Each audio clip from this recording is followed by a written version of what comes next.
The World Health Organization saying the threat of a pandemic has become very real, but it would be the first pandemic in history that could be controlled.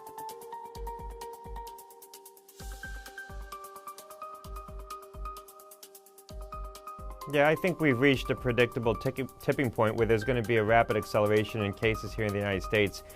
We still have a narrow window of opportunity to implement tough mitigation steps that could prevent a very large epidemic in the United States, but we're losing time, and we need to start taking more aggressive steps right now to try to contain the large outbreaks that are in probably multiple U.S. cities right now, to prevent a broader epidemic and try to get to a point where we don't exhaust the healthcare system. The goal is to try to make sure that the peak of this epidemic, and we are headed for an epidemic here in the United States, doesn't become so large that you get to a point where you've exhausted the healthcare system. And that's what happened in Wuhan, China. When they exhausted their healthcare system, that's when you saw a rapid acceleration in the fatality rate in that region. I don't like the idea of talking about contingency plans, but we've got to start making these plans. We've got to get restaurants to get into the delivery business right now. We've got to brace for a 3-month problem, because you know what? What happened in Wuhan could happen here. Why do we think otherwise? We need to tell people right now to stop all non-essential travel. I feel strongly about that.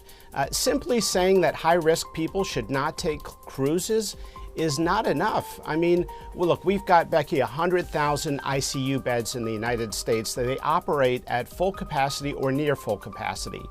If we get 200,000 critical care cases, as I outlined today in MedPage Today, we're going to be overrun. Seattle hospitals are on the brink of being overrun.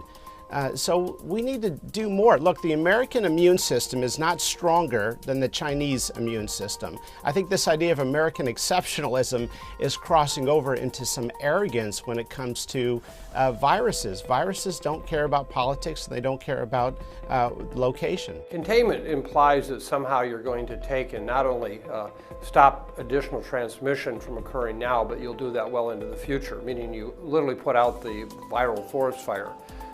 Mitigation is saying, well, you know, we're going to have this thing burning and burning for a long time. What can we do to reduce it? We also think there's something in between, which many of us call suppression.